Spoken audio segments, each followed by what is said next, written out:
పరిశుద్ధ గ్రంథంలో నుండి యోహాను సువార్త 8వ అధ్యాయంలో ఉన్నటువంటి కొన్ని మాటలను ఈ రాత్రి సమయంలో మనం ధ్యానం చేసుకుందాం. యోహాను సువార్త 8వ అధ్యాయము 8వ అధ్యాయంలో ఉన్న కొన్ని సంగతులను మనం జ్ఞాపకం చేసుకుందాం. ఈ సువార్త రాసినటువంటి ఆయన యేసు ప్రభు శిష్యులలో ఒకడు. పద్మాసు ద్వీపములో ఉండి ఆత్మవశుడై ఆత్మ పరలోకంలోకి వెళ్ళి చూసినటువంటి రాసినటువంటి మరి ప్రకటన గ్రంథాన్ని రాసినటువంటి గ్రంథకర్త. ఈ యోహాను మొట్టమొదటిగా సువార్తను రాశాడు. ఈ యోహాను రెండవదిగా మరి పత్రికలు రాశాడు. 3 పత్రికలు రాశాడు యోహాను. మరి 5వదిగా ప్రకటన గ్రంథం రాశాడు ఈ యోహాను తండ్రి జబదయి. ఈ జబదయికి 2 కుమారులు. 2 కుమారులలో ఒకడైనటువంటి వాడు యోహాను. రెండో వాడు మరి యాకోబు. దేవుని స్తోత్రం చెప్పండి, హల్లెలూయా. బైబిల్ గ్రంథంలో యాకోబు రాసినటువంటి పత్రిక ఉన్నది. ఇప్పుడు ఆ విషయాలు చెప్పట్లేదు, కానీ ఈ యోహాను మరి 5 పుస్తకాలను రాశాడు. దేవుని స్తోత్రం చెప్పండి. కనుక ప్రియులారా, యోహాను రాస్తూ ఆయన ఏమని మాట్లాడుతూ ఉన్నాడు అని అంటే, ఇక్కడ ఒక ఇన్సిడెన్స్ జరిగిందనమాట. ఇక్కడ ఒక ఇన్సిడెన్స్ జరిగింది.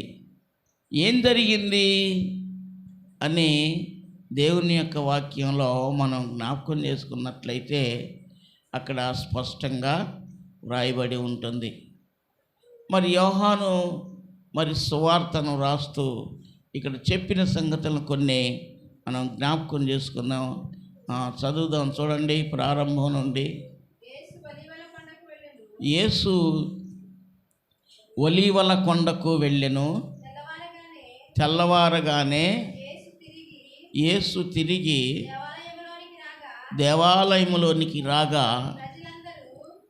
ప్రజలందరూ ఆయన యొద్దకు వచ్చిరి గనుక ఆయన కూర్చుండి వారికి బోధించుచుండెను.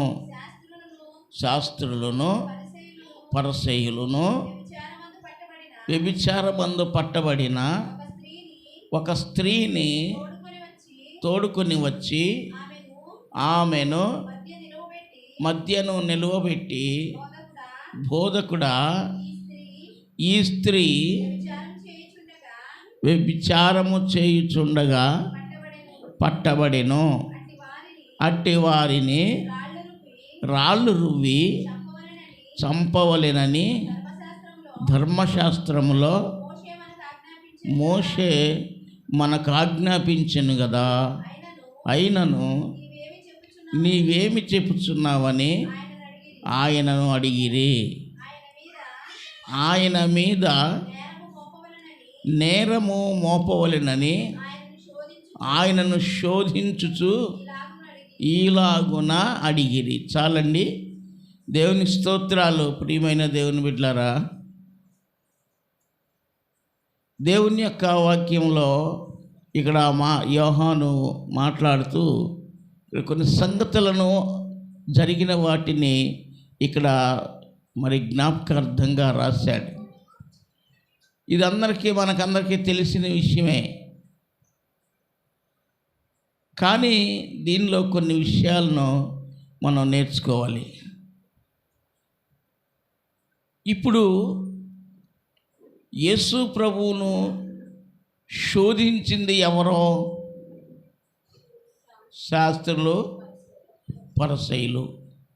తర్వాత మరి మత్తయి, మార్కు, లూకా ఈ సువార్తల్లో యేసు ప్రభువుని శోధించింది ఎవరో? అపవాది కదా? అంతే ఉందా? ఆయనను శోధించచ్చు. ఎప్పుడు? బాప్తిస్మం పొందిన తర్వాత ఆత్మచేత అరణ్యంలోకి నడిపించబడి ఆయనను శోధిస్తూ ఉంది. ఏం శోధిస్తుంది అది అని మనం జ్ఞాపకం చేసుకున్నట్లయితే, ఫస్ట్ శోధన ఆకలి. ఫస్ట్ శోధన ఆకలి. ఇప్పుడు మీకు గనక ఉపవాస ప్రార్థనలో అలవాటైతే, ఉపవాసం ఉన్నప్పుడు అదే రోజున మన పొరుగువారు ఏం చేస్తారు తెలుసా? మంచి బిర్యానీ తీసుకొచ్చి పెడతారు. ఎందుకు పెడతారు? నువ్వు ఉపవాసం ఉంటున్నట్టు వాళ్ళకి తెలిసి కాదు. ఎందుకు పెడుతున్నారు అంటే, మన ప్రక్కన వాళ్ళు కాబట్టి, మంచి వాసన వస్తుంది కాబట్టి, వాళ్ళు ఏది చేసుకున్నా మనకు పెడతారు కాబట్టి అని చెప్పి వాళ్ళు ఏం చేస్తారంటే పట్టుకొస్తారు. ఇప్పుడు దీన్ని బట్టి ఇటువైపున ఇది మంచి గుమగుమలాడుతూ వాసన వస్తూ ఉంది. మందిరంలో జరిగేదేమో ఉపవాస ప్రార్థన. నువ్వేం మందిరంలో జరిగేది కాకపోయినా నువ్వు వ్యక్తిగతంగా ఉపవాసం ఉండాలి అని చెప్పి ఆలోచన చేసుకున్నావు, స్నానం చేసి సిద్ధపడ్డావు. ఉపవాసం ఉన్నప్పుడు ఏం చేస్తారు? తల స్నానం చేసి ఉతికిన వస్త్రాలు వేసుకొని సిద్ధపడతారు. సిద్ధపడి అంతా అయ్యింది, ఇక ప్రార్థనలో కూర్చుందాం అనే టయానికి ఈ ఇన్సిడెంట్స్ జరిగిందనుకోండి, ఏం చేస్తారు?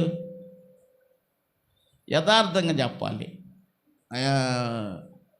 అడుగుతున్నానని చెప్పటం కాదు కానీ నిజంగా చెప్పండి. ఏం చేస్తారు?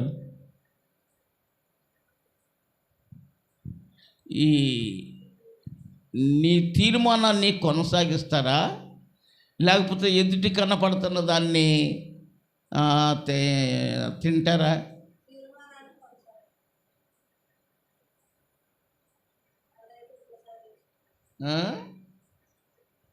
తీర్మానాన్ని కొనసాగిస్తారు.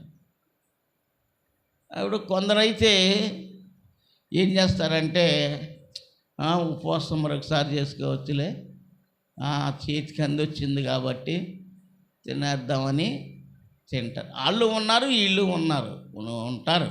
తప్పనిసరిగా తీర్మానంగా బలపరిచి నడిపించే, లేకపోతే లోపలికి ప్రార్థన లోతుల్లోకి వెళ్ళే వాళ్ళు ఉంటారు.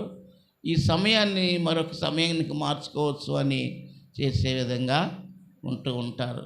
యేసు ప్రభువారు ఆకలిగా ఉన్నప్పుడు సాతాను కూడా అదే చేసింది. ఏనాయనా ఎందుకు నువ్వు ఆకలితో ఉన్నావు? ఎందుకు నువ్వు ఆకలితో ఉన్నావు?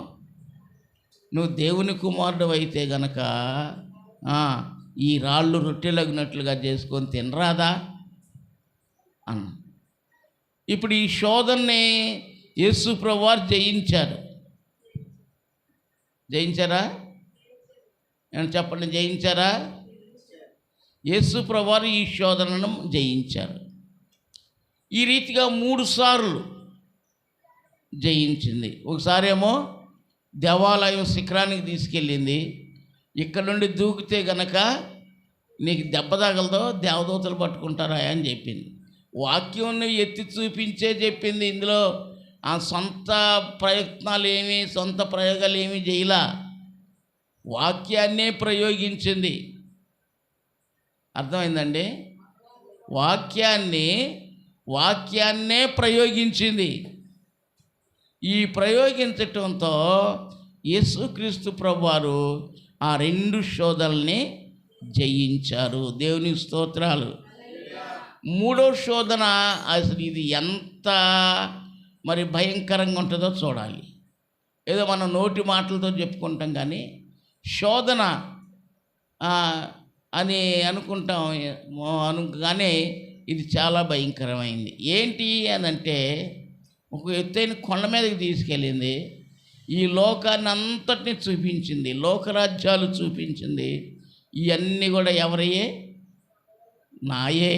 ఇవన్నీ ఈ లోకరాజ్యాలు, వాటి మహిమయ, ఇవన్నీ కూడా నాయే. నీకు ఇస్తా వీటిని, కానీ నువ్వు చిన్న పని చేయమను. ఏమి లేదు, చిన్న పనే చేయి, నువ్వు పెద్ద పని చేయక్కర్లా. ఒక్కసారి నాకు గనక నమస్కరిస్తే, ఒక్కసారి గనక నాకు నమస్కరిస్తే ఇవన్నీ నీకు ఇచ్చేస్తాను. చిన్న పని చేయలేవా? నువ్వు దేవుని కుమారుడు కదా, నువ్వు చేయలేనిది ఏమన్నా ఉంటుందా? అర్థమైందండి. ఇది నోటి మాటతో అనుకున్నాం, కానీ దీనిలో చాలా పరమార్థం దాగి ఉంది. ఎవరికి సాగిలి పడమంటుంది?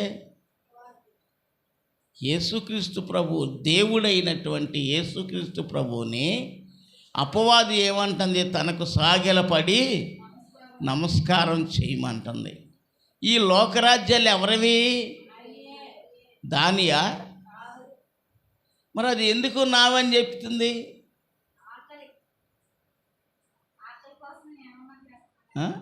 ఎందుకు? ఈ లోకం ఇది నాది, ఈ రాజ్యం నాది, ఈ మహిమ నాది, ఇదంతా నీకిస్తా, ఎందుకు నువ్వు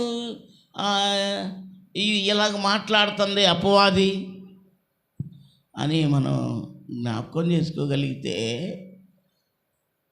ఎందుకు మాట్లాడుతుందంటే, లోకమంతా కూడా యేసు ప్రభువును విడిచి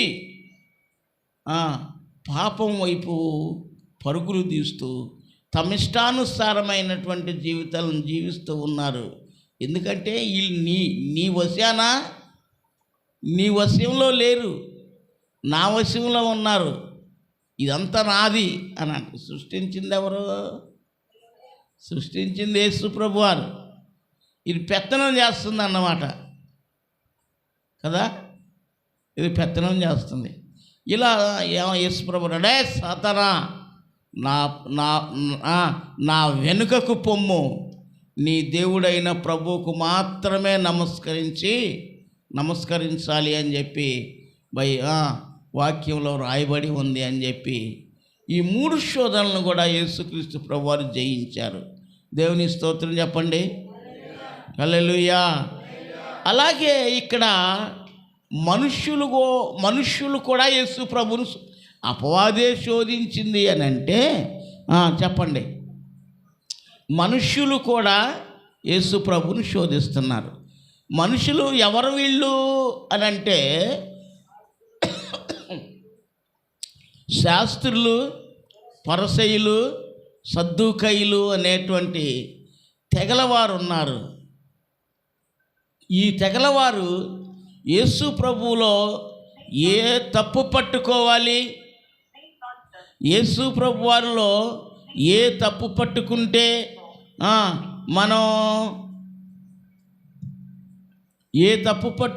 మనం మరి ఈయనలో ఎత్తి చూపగలం, ప్రజలు మన వైపుకు మలుచుకోగలం అని చెప్పి, ప్రియమైన దేవుని బిడ్డలారా, వారు అనుకుంటూ ఉంటారనమాట. దేవుని స్తోత్రాలు. ఇందులో మంచిని వెతికేది లేదు. అర్థమైందా? మంచిని వెతకటం లేదు ఈ తెగలకి. మరి ఏంటి చూస్తున్నారు వీళ్ళు అంటే, యేసుక్రీస్తు ప్రభువులో ఉన్న లోపాన్ని చూస్తున్నారు. ఏంటి ఈ లోపం, అసలు ఈయన ఏం చెబుతాడు అని వాళ్ళు ఏం చేశారు అని అంటే, అక్కడ ఒక అమ్మాయిని పట్టుకొచ్చారు. వ్యభిచారం చేస్తూ ఉండగా ఒక అమ్మాయిని పట్టుకొచ్చారు. వ్యభిచారం చేసే ఒక అమ్మాయిని పట్టుకొచ్చాడు. మరి అమ్మాయిని పట్టుకొచ్చాడు, బాగానే ఉంది. మరి అబ్బాయి ఏడి? ఈ రోజుల్లో ఆనాడు ఈనాడు కూడా తీర్పు ఇదే జరుగుతుంది. ఏం జరుగుతుంది? అమ్మాయిని ఎలికి చూపిస్తున్నారే తప్ప దాంతో ఏకీభవించి వ్యభిచారం చేసినటువంటి ఆడిని బయట పెట్టరు. అది ఆ రోజు జరిగింది, ఇది ఈ రోజుల్లోనూ జరుగుతుంది. అంటే వీళ్ళెవరో శాస్త్రులు, పరిసయ్యులు, సద్దూకయ్యులు, ధర్మశాస్త్రోపదేశకులు. ప్రియమైన దేవుని బిడ్డలారా, ఒకసారి మనం ఆలోచన చేసినట్లయితే ఈ తీర్పు అనేది ఇక్కడి నుంచి రాలా, ఎక్కడి నుంచి? మన వాళ్ళ దగ్గర నుండి కాదు ఇది వచ్చింది. ఆనాడు ఈ శాస్త్రులు, పరిసయ్యుల దగ్గర నుంచి ఇదే తీర్పు. ఏ తీర్పు? ఒకవైపు నుండే తీర్పు వస్తుంది, కానీ రెండో వైపు నుండి తీర్పును చూపించట్లా. అర్థమవుతుందా? ఒకవైపు నుండే చూపిస్తున్నారు, కానీ రెండో వైపు నుండి చూపించట్లేదు. అందుకని వీళ్ళు ఏమంటున్నారు తెలుసా? అయ్యా, ఏంటి సంగతే? ఇది వ్యభిచారం చేస్తుంది, దీన్ని మేము పట్టుకొచ్చాము, మరి దీన్ని రాళ్లతో కొట్టి చంపాలని మోషే ధర్మశాస్త్రంలో మాకు రాసిచ్చాడు, ఏం చేయం? కొట్టమా, వదిలేయమా అన్నారు. ఇప్పుడు ఎందుకు ఇవన్నీ అక్కడ ఏమని రాశారు? ఆయనను శోధించచ్చు. చదవండి, ఆ మాట చదవండి ఒకసారి. ఆయన మీద నేరము మోపవలెనని ఆయనను శోధించుచు. అబ్బా, చూసారా? ఈ మాట చెప్పి వదిలేశారు. ఆయన ఏమి మాట్లాడుకొని కూర్చున్నారు. ఏంటయ్యా మాట్లాడవేంటి? మాట్లాడవేంటి? నీకు తెలియదా? నువ్వు దేవుడుగా, నువ్వు కొట్టమంటే కొడతాం, వద్దంటే వదిలేస్తాం అన్న. వీళ్ళు శాస్త్రులు, పరిసయ్యులు గనక రెండు రకాలుగా ఆలోచన చేసుకొచ్చారు. ఇలా తక్కువ వాళ్ళేం కాదు. ఇక్కడ ఏమని రాసి ఉంది? ఆయన మీద నేరము మోపవలెనని శోధిస్తున్నారన్నమాట. ఏం మోపాలని? ఇప్పుడు ఆయన దేవుడు, యేసుక్రీస్తు ప్రభువారు ఏమన్నాడు? నేను పాపుల కోసమే వచ్చాను, కానీ నీతిమంతులను నేను పిలవరాలేదు అన్నాడు. మరి ఇప్పుడు యేసు ప్రభువారి యొక్క మరి పద్ధతి ఏంటి? ఏం చేయాలి ఇప్పుడు ఏం చేయాలి? మరి నేను దేవుణ్ణి కనుక ఆ అమ్మాయిని శిక్షించటం పద్ధతి కాదు కనుక వదిలేసేయను అని చెప్తాడు. ఆయన చెప్పే పని అది. ఆయన వచ్చిందే లోకంలోకి అందుకు. ఇప్పుడు వదిలేయమని చెబితే పెద్దల పారంపర్యాచారాన్ని ఏం చేస్తున్నాడు? తృణీకరిస్తున్నాడు, అంగీకరించట్లేదు. ఇప్పుడు ఇదే పెద్దలో ఏం చేస్తారో మనం కూడా అదే చేద్దాం. అది తప్పే కానీ చెడే కానీ, అది మంచే కానీ చెడే కానీ, ఆలోచన అయితే ఉండదు. ఆలోచన ఇవన్నీ అనవసరం. ఎందుకంటే మన పెద్దోళ్ళు చేశారో మనమో చేద్దాం. ఇప్పుడు తప్పేముంది? వీళ్ళని ఏమన్నారు?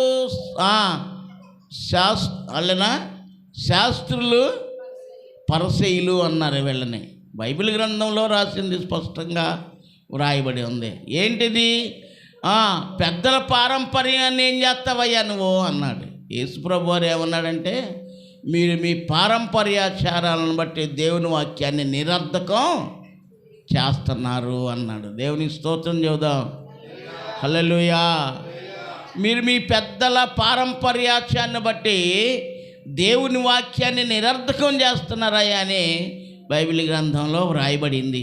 ఇక్కడ వీళ్ళతో ఇప్పుడు ఆమెను వదిలేయండి అని చెబుదామా? రాళ్ళతో కొట్టి చంపుతారు. తర్వాత ఏంటో తెలుసా? మరి మోషే ధర్మశాస్త్రాన్ని నువ్వు ఉల్లంఘిస్తున్నావయ్యా అని నేరం మోపాలని కదా వాళ్ళ ఉద్దేశం. నేరం మోపాలని కాబట్టి శోధిస్తున్నారు. శోధిస్తూ ఏమంటున్నారంటే, ఏం చేయమంటావయ్యా అన్నారు. కొట్టేయండి అయ్యా, తగులు వేసేయండి, రాళ్ళ మీద రాయి మీద వేసేయండి అని చెబుతాడు. అంటే ఇప్పుడు నువ్వు దేవుడు కదా, నువ్వు పాపుల కోసం వచ్చావు కదా, పాపులతో నువ్వు స్నేహం చేస్తున్నావు కదా, పాపుల స్నేహితుడని నీకు పేరుంది కదా, అదేంటి అని నీ దగ్గర కరుణ లేదా? నువ్వు దేవుడు కాదా? క్షమించే గుణం నీకు లేదా? ఎవరు వీరు? శాస్త్రులు. ఆనాడు వీళ్ళు ఎలాగ క్వశ్చన్ వేశారో ఆనాటి క్వశ్చన్లే ఈనాటికి వేస్తున్నారు, కానీ ఇది మంచా చెడా అని ఆలోచన ఉండదండి. అర్థమవుతుందా? ఇది మంచా చెడా, ఇది చెయ్యొచ్చా చేయకూడదా, ఒకరికే తీర్పు తీర్చాలా, ఆడికి తీర్పు తీర్చకూడదా, ఆడిని బజార్ ఎక్కకూడదు, దీన్ని మాత్రమే బజార్ ఎక్కియాలి. ఇది శాస్త్రుల పరిసయ్యుల యొక్క నీతి. ఇప్పుడు యేసు ప్రభు వారు మంచి సమాధానం చెప్పారు. అటు వదిలిపెట్టమని చెప్పలేదు, ఇటు కొట్టమని చెప్పలేదు. అందుకని సామెతల గ్రంథంలో ఏమని రాయబడిందంటే, సమయోచితముగా పలకబడిన మాట చిత్రమైన వెండి పళ్ళెములో ఉంచబడిన బంగారు పండ్ల వంటిది అన్నారు. దేవునికి స్తోత్రం చెప్పండి, గట్టిగా చేద్దాం హల్లెలూయా. అందుకని యేసు ప్రభు వారు కూడా ఆ సమయోచితమైన మాటనే పలికారు అక్కడ. ఆమేన్. ఏంటి యేసు ప్రభు వారు పలికిన మాట అంటే, ఇప్పుడు ఈ అమ్మాయిని పట్టుకొచ్చిన వాళ్ళందరూ ఎవరో? శాస్త్రులు, పరిసయ్యులు. ఇంకొక తెగ ఏంటి అంటే వీళ్ళని పాపము చేసిన వారు అంటారు. శాస్త్రులు, పరిసయ్యులు అంటే అంతే మరి.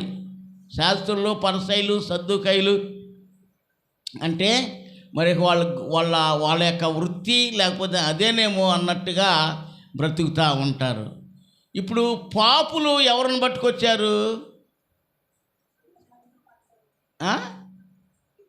మంచిగా సమాధానం చెప్పండి.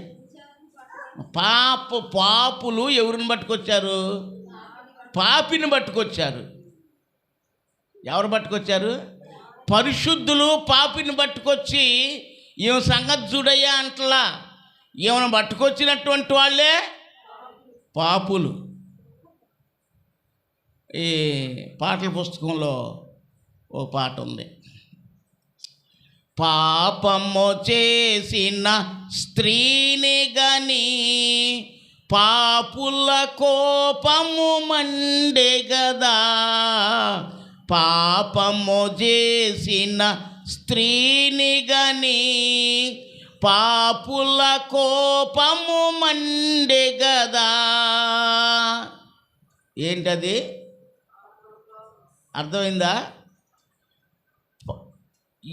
ఈమెను పట్టుకొచ్చిన వాళ్ళు నీతిమంతులేం కాదు, పాపం చేసింది అని పట్టుకొచ్చారు. ఈ పట్టుకొచ్చిన వాళ్ళు ఎవరంటే వాళ్ళు పాపులే. మరి పాపిని శిక్షించవచ్చా? శిక్షించలేరు కాదు, శిక్షించవచ్చా? శిక్షించకూడదు. ఎవరు శిక్షించాలి మరి? పరిశుద్ధులైనటువంటి వారే శిక్షించి ఇది తప్పు చేయకూడదని చెప్పి ఆమెను మార్చాలి తప్ప పాపులే పాపం చేసినటువంటి ఆమెను కొట్టి చంపాలి అనే ఆలోచన కలిగి వీళ్ళు యేసు ప్రభు దగ్గరకు వచ్చారనమాట. యేసు ప్రభు వారు సమయోచితమైనటువంటి మాటను పలికాడు ఆయన. దేవునికి స్తోత్రాలు. ఏంటి ఆయన మాట పలికిన మాట అంటే, మీలో పాపము లేనివాడు ఎవడో వాడు మొట్టమొదట రాయి వేయొచ్చు, ఆ తర్వాత అందరూ వేయండి అన్నాడు. స్తోత్రం చెప్పండి, చెప్పాలి గట్టిగా. దేవుని మరొకసారి గట్టిగా చెప్పండి. కనుక దేవుని వాక్యంలో వ్రాయబడినటువంటి సంగతి ఏంటంటే, ఇప్పుడు యేసుప్రభు వారు చెప్పిన మాట ఏంటనంటే, మీలో నేను ఏ పాపమో చేయలేదని గనక నీకు అనిపిస్తే, నీ మనస్సాక్షి నీ మీద పని చేస్తే, నువ్వు మొట్టమొదట ఎవరైనా సరే రాయి వేయొచ్చు, ఆ తర్వాత మిగిలిన వాళ్ళు కూడా వేయచ్చు. ఇప్పుడు ఈ మాట వీళ్ళకి కోపం రప్పించిందా? రప్పించిందా? కోపాన్ని కలగజేసిందా? కలగజేయలా. భేదాన్ని కలగజేసిందా? కలగజేయలా. ఈ మాట వాళ్ళని ఏం చేసిందో తెలుసా? వాళ్ళ ఈ మాట వాళ్ళ మనస్సాక్షి పనిచేసేటట్టుగా చేసింది. అవునా? ఈ మాట వారి యొక్క మనస్సాక్షి వారి మీదే నేరం మోపింది.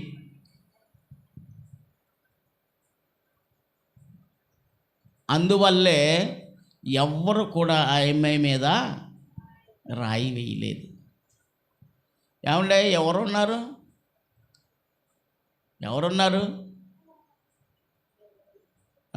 ఎవరన్నా ఉన్నారా? ఏ భేదమునూ లేదు. అందరూ పాపము చేసి దేవుడు అనుగ్రహించు మహిమను పొందలేకపోవచ్చున్నారు. మరి ఇంకెక్కడ? ఈ రాళ్ళన్నీ ఏమైనాయి? ఆడేం చేశారు? రాళ్ళు అక్కడ పడేసి ఒకళ్ళు వెనక ఒకళ్ళు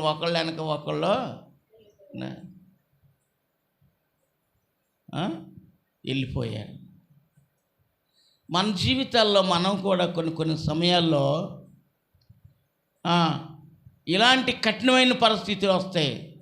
అందుకనే ప్రేయర్ఫుల్గా ఉంటే ఏ సమయంలో ఏ మాట మాట్లాడాలో నీకు నాకు తెలియదు, కానీ ఆ సమయాన్ని బట్టి దేవుడు ఆ మాట మన ద్వారా పలికిస్తాడు. ఆమెన్. కనుక ప్రియా దేవుని బిడ్డలారా, దేవుని వాక్యాన్ని జ్ఞాపకం చేసుకుంటే మనం మాట్లాడే మాట వాళ్ళని నొప్పించకూడదు, నేరస్తుల్ని నొప్పించకుండా ఇప్పుడు ఇద్దరికి ఈ అమ్మాయికి వాళ్ళకి కూడా ఈ మాట ఏమన్నా బాధ కలిగించిందా? యేసుప్రభువు పలికిన మాట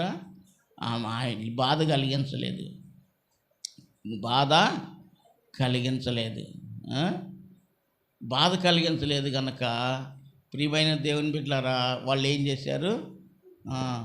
తగిన మాట భలే చెప్పిండు సమాధానం అని చెప్పేసి వారి మనస్సాక్షి వాళ్ళు రాళ్ళు వెయ్యాలని చూసి ఉండొచ్చేమో. బైబిల్ గ్రంథంలో రాయబడలేదు, కానీ రాళ్ళు విసరాలని మంచి పళ్ళు కట్ నూరుతూ వచ్చినటువంటి వాళ్ళు ఉన్నారు. ఉండరంటారా? ఉంటారు. వాళ్ళ మీద కూడా రాళ్ళు విసరాలి అని ఆలోచన చేసినటువంటి వాళ్ళ మీద కూడా నువ్వు పాపం చేశావు అని ఎవరు చెబుతున్నారు? వీళ్ళకి వారి మనస్సాక్షి వారి మీద సాక్ష్యం పలుకుతూ ఉంది. వారి మనస్సాక్షి వారి మీద సాక్ష్యం పలకటం ద్వారా ప్రియమైన దేవుని బిడ్డలారా, వాళ్ళందరూ ఏమని గ్రహించారు? అది మేమందరం కూడా పాపులమే కాబట్టి ఎవరో రాయేయటానికి ముందుకు రాలేదు అని అర్థం చేసుకొని ఏం చేశారు? మెదలకుండా ఆ అమ్మాయిని అక్కడే వదిలిపెట్టి వెళ్ళిపోయారండి. దేవుని స్తోత్రం చెప్పండి. కనుక దేవుని యందు ప్రభునందు ప్రియ దేవుని బిడ్డలారా, ఈ రాత్రికాల సమయంలో మనం గమనించాల్సినటువంటి విషయాలు ఇందులో చాలా ఉన్నాయి. కనుక వాటిని మనం సమయోచితంగా వాటిని మనం జ్ఞాపకం చేసుకొని ఆ సమయోచితమైనటువంటి ఆ సందర్భ సహితంగా మనం మాట్లాడాలి. సందర్భ సహితమైనటువంటి మాటను అక్కడ పలకాలి. వేరే మాట మనం పలికినప్పుడు అటు వాళ్ళకి ఇటు వీళ్ళకి కూడా బాధ కలిగిస్తుంది, కోపం తెప్పిస్తుంది అన్నమాట. దేవుని స్తోత్రం చెప్పండి. హల్లెలూయా. అందుకనే ఎప్పుడు కూడా ప్రార్థనాపూర్వకంగా ఉంటే ఎవరికీ బాధ కలిగించే మాట మనం మాట్లాడించేవాడు దేవుడు, పరిశుద్ధాత్ముడు. కనుక మనకు అలాంటి పరిస్థితినే కలగజేస్తాడని దేవుని మనం మాట్లాడుతూ ఉన్నాడు. అంతేకాదు ఈ స్త్రీని పట్టుకొచ్చినటువంటి వీళ్ళతో యేసుప్రభువు ఒక మాట సెలవిస్తూ ఉన్నాడు. ఒకసారి సందర్భ సహితంగా ఆయన ఏమన్నాడంటే, నాలో పాపం ఉన్నదని మీలో ఎవడు స్థాపించును? అందులో ఇంకా లోపలికి చదువుకుంటూ వెళ్ళినట్లయితే ఈ 8వ అధ్యాయంలోనే ఉంది. ఆ? నాలో పాపం ఉన్నదని మీలో ఎవడు స్థాపించును? ఆయనలో పాపం లేదు, ఆయన పరిశుద్ధుడు. ఆయనలో పాపం లేదు, ఆయన నీతిమంతుడు. ఆయనలో పాపం లేదు, ఆయన పవిత్రుడు. ఆయనకు మరణం లేదు, ఆయన సజీవుడు. కనుక ప్రియ దేవుని బిడ్డలారా, ఆయన అంటున్నాడు, ఏమ్మా యేసు ప్రభువు ఆ మాట పలికి ఏం చేశాడు? నేల మీదకు వంగి రాస్తూ ఉన్నాడనమాట. దేవుని స్తోత్రాలు. రాస్తూ ఉన్న సమయంలో అందరూ వెళ్ళిపోయారు. కొంత సమయానికి తలెత్తి చూస్తే అక్కడ ఎవ్వరూ కనపడలేదు. రాళ్ళగొట్ట కనపడుతుంది, ఈ అమ్మాయి ఒకటే కనపడుతుంది. యేసు ప్రభువారు అన్నాడు, అమ్మ ఏంటి, ఎవరు నిన్ను శిక్షించలేదా? లేదయ్యా, నన్ను ఎవరూ శిక్షించలేదండి. నేను శిక్షిస్తానని మాత్రం నువ్వు అనుకోబాకు. వాళ్ళ చేతుల్లో తప్పించుకున్నాను, ఇప్పుడు ఈయన ఏం చేస్తాడో అని మాత్రం నువ్వు అనుకోవద్దు. ఎల్లు, నేను కూడా నిన్ను శిక్షించను. ఇక నీవు పాపము చేయక, ఇక మీదట నువ్వు పాపము చేయవద్దు, వెళ్ళమని చెప్పేసి యేసు ప్రభువారు పాపిని క్షమించి అమ్మాయిని ఏం చేశాడు? పరిశుద్ధురాలుగా చేశాడు. దేవునికి స్తోత్రాలు. పరిశుద్ధత అనేది మనిషికి చాలా ప్రాముఖ్యత. ఏంటి, మన నోటి ద్వారా అపవిత్రమైన కొన్ని మాటలు మనకు తెలియకుండానే వస్తూ ఉంటాయి. అర్థమవుతుందా? మనం చేసే కొన్ని కార్యాలు కూడా అవి మంచిదే అని అనిపించేలాగున ఉంటాయి, కానీ అపవిత్రమైన కార్యాలు చేస్తూనే ఉంటాం. కనుక యేసు ప్రభువారు వాటన్నింటినీ కూడా క్షమించి ఏం చేశాడు? ఈ అమ్మాయిని పరిశుద్ధపరిచాడు, ఈ అమ్మాయిని నీతిమంతురాలుగా తీర్చాడు, ఈ అమ్మాయిని పవిత్రురాలుగా చేశాడు. మనుష్యులు చెయ్యలేనిది యేసయ్య చేశాడు. అర్థమైందా? మనుష్యులు చేయలేనిది యేసు ప్రభువారు చేశారు. యేసు ప్రభు శిక్షించడానికి రాలేదు, కానీ యేసు ప్రభు క్షమించడానికి వచ్చాడు. దేవుని స్తోత్రం చెప్పండి. యేసు ప్రభు శిక్షించటానికి రాలేదు, కానీ యేసు ప్రభువారు క్షమించడానికి ఈ లోకంలోనికి వచ్చాడు. అంతేకాదు, దేవుని వాక్యంలో ఏమని రాయబడిందంటే, తన ప్రజలను వారి పాపముల నుండి ఆయనే రక్షించును అని ఆ పేరుకు అర్థం కలిగినట్లుగా అనేక మంది ఆయన దగ్గరికి వచ్చిన ప్రతి వ్యక్తిని, కులంతో నిమిత్తం లేదు, మతంతో నిమిత్తం లేదు, రంగుతో నిమిత్తం లేదు, జాతితో నిమిత్తం లేదు, ఎందరెందరో ఈ రోజుల్లో కూడా రహస్య క్రైస్తవులు ఉన్నారు. ఆ రోజుల్లో ఉన్నారు, ఈ రోజుల్లో కూడా రహస్య క్రైస్తవులు ఉన్నారండి. దేవుని స్తోత్రాలు. కనుక యేసుక్రీస్తు ప్రభువారు ప్రేమ కలిగినటువంటి వాడు, దయగలిగినటువంటి వాడు, ప్రేమ స్వరూపి. ఆయన ప్రేమ గలవాడు, జాలిగని కనికరము కలిగినటువంటి దేవుడు, గొప్ప దేవుడు యేసుక్రీస్తు ప్రభువారు. యేసు ప్రేమ అంటే యేసుక్రీస్తు ప్రభువే, మరొకరికి ఎవరికి ఈ మాట వర్తించేది కాదు. మనుషులు అసహించుకోవచ్చు, మనుషులు ద్వేషించవచ్చు, మనుషులు కోపపడవచ్చు, కానీ యేసయ్య ద్వేషించే మనసు లేదు ఆయనకి, కోపగించుకునే మనసు లేదు ఆయనకి. క్షమాగుణం కలిగినటువంటి వాడు ప్రభు అయిన యేసుక్రీస్తు వారు. కాబట్టి ఈ రాత్రి వేళ ఈ మాటలు వింటున్న ప్రియమైన దేవుని బిడ్డలారా, మరి మన జీవితాలు కూడా మనం మరి ఈ సమయోచితమైన మాటలు మాట్లాడాలని, సందర్భ సహితంగా మాట్లాడాలి అని, మనకు ఎదురయ్యే ప్రతి శోధనను జయించేటువంటి వారుగా ఉండాలి అని దేవుడు ఈ మాటలు మనకు తెలియజేస్తూ తెలియజేస్తూ ఉన్నాడు. కనుక ఈ రాత్రి ఈ మాటలు నేను ముగిస్తూ ఉన్నాను. దేవుడు తన పరిశుద్ధ లేఖనం మనందరి హృదయాలకు ఆశీర్వదించునుగాక. ఆమేన్.